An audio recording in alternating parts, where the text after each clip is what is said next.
Hello everyone, this is Dr. Myra Salcedo from the University of Texas of the Permian Basin. Our selected topics class is the Rhetoric of Religion, Teaching, Not Preaching. And there's a fine line, and you're finding that out this week with the discussion board that everybody has completely engaged in. I am amazed at the brilliance that I'm seeing in this discussion board, and trying to think of a way to put together a paper with co-writers that we can publish about this course.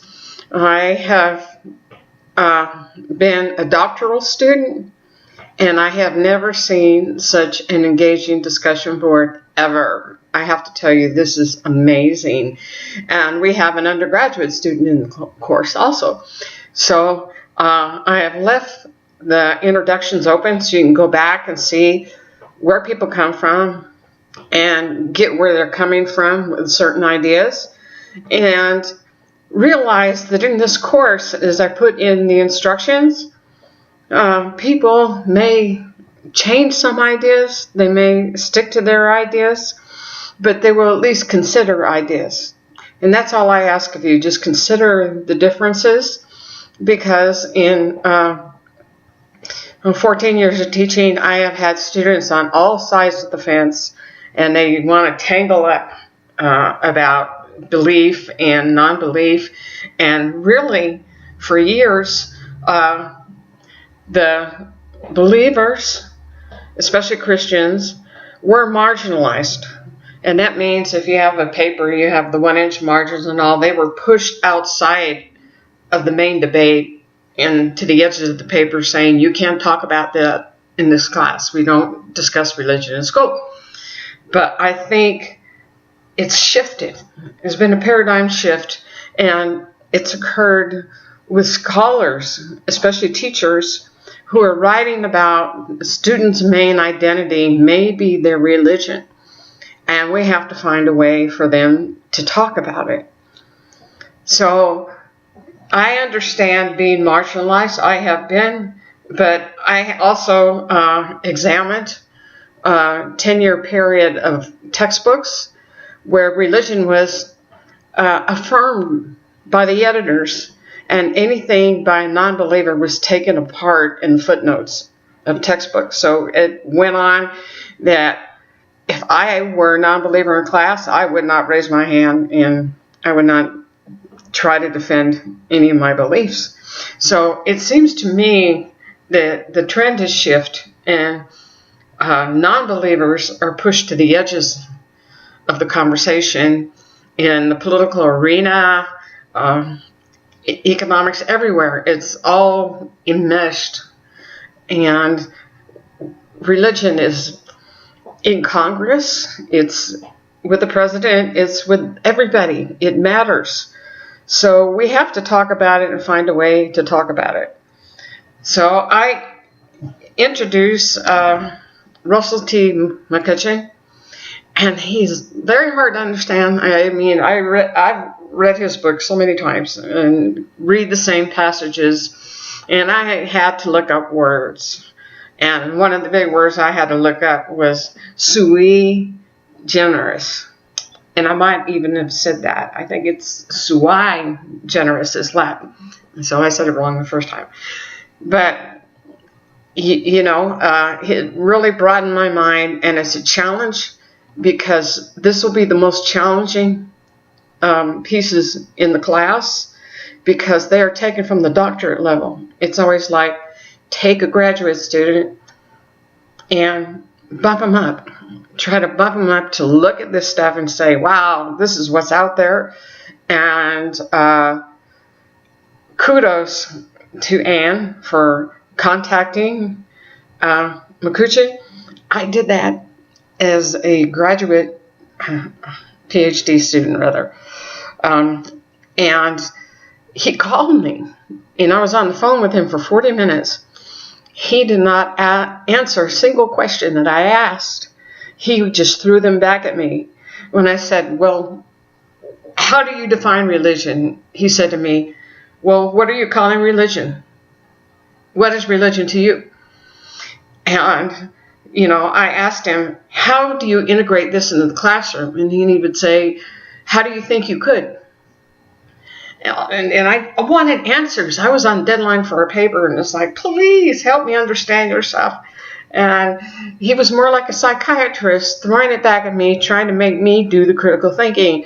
And I got mad. And it's like, I wanted answers, not more questions and more research to do. But that's what a good teacher does to you. So I know people have different belief systems in this class. We have to respect that. And that's why I reopened the introductions board, so you can go back and read, about people. Well, there's only 5 people in the class. I know that this is a contentious subject. People, especially students, don't want to talk about it sometimes. And I have done research on textbooks, for that 10-year period, 1990 and 2010, it was longer than that. And I went all the way back to 1965 and looked at first textbooks. Religion has always been in the writing composition textbook, even if it's just Martin Luther King Jr. Writing a letter from Birmingham jail where he appeals to a Christian audience. So this section is very difficult, and I applaud everybody. You practically have written a chapter of a book in the discussion board, and the engagement has been very civil and very kind, because these are tough issues. I think religion is the toughest issue out there, other than politics, and they're both in the same game yard. Religion and politics, they're like that. I can't go to a school board meeting or anything else. It doesn't start with prayer. Separation, church and state, and schools. It's very entangled. And what about the non-believers? What about the athletes that take a knee during the Star-Spangled Banner because of Black Lives Matter, or they feel like a whole segment of society is not getting attention? There's all these things to think about. And what you need to do is put yourself in somebody else's shoes and try to understand that non-believers feel very marginalized and like they better not even speak up, because somebody will tell them you're going to hell. And even within a church, there's going to be different beliefs about Scripture. And I had a student, and this video is getting long, but I had a student from Afghanistan. He lost his entire family in a bombing, came to the United States. He was at UT Arlington, where I was getting my PhD in teaching classes. And he was a devout Catholic. Coming from Afghanistan, I did not expect that. But also during the semester, he developed Lou Gehrig's disease, a muscular disease. And he would sweat, and his hands would shake, and it's not a curable disease. But stem cell research was being done at the time to try to find a cure for Lou Gehrig's disease, which I lost my father-in-law to.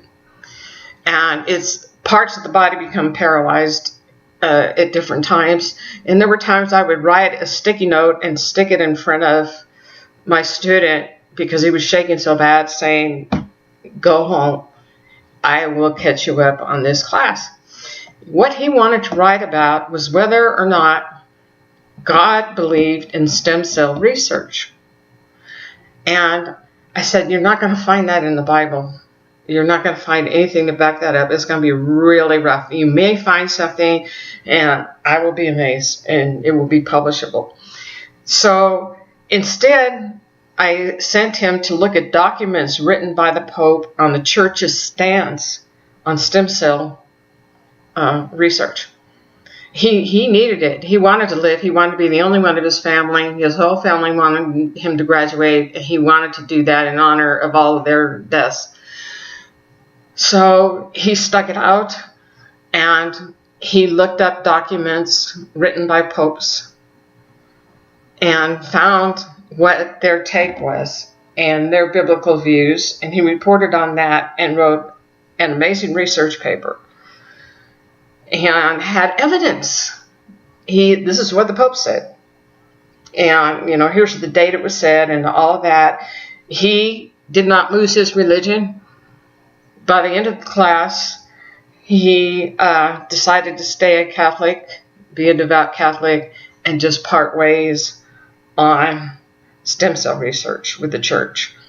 But it did not change his religion. It opened his mind a little bit and gave him some things to think about and maybe to advocate for within the church.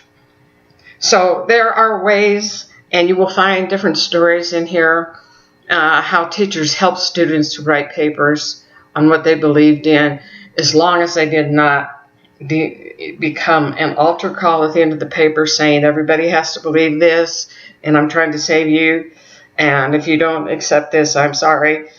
It has to be a paper with an argument, with as much evidence as you could find, documents, church documents, things like that. And it's very hard to use the Bible because there's so many interpretations. It's very difficult. Martin Luther King Jr. did it in a letter from Birmingham jail since 1962 till today. He is in textbooks. He is in every textbook, writing textbook that I have looked at. He's a tremendous rhetorician. He knows how to persuade. He persuades the Christians. He doesn't denounce the non-Christians.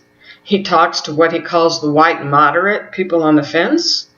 And he does a beautiful job. Students have said to me, why can't I reference the Bible as much as Martin Luther King Jr. does? And I say, why not?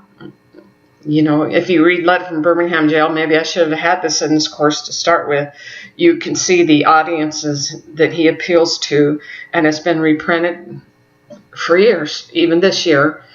The textbook I'm using, and most textbooks are going to have a Letter from Birmingham Jail. So Christianity has been in the textbooks, evangelical Christianity. There's been some very few, I can count on one hand, essays written by atheists or agnostics. They're two different things. But this video is really long, and I know you got a paper to write.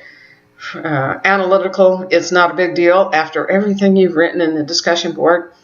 And if we can find a time to meet together, I will use the collaborations, virtual key in Canvas, and find a way. If you have a computer with a microphone and webcam, that would be awesome. But we can also just do live chat if you don't have those things. And I think it'd be great for everybody to see each other's faces and meet everybody and realizing these are all really nice people in this class, and they just have different viewpoints.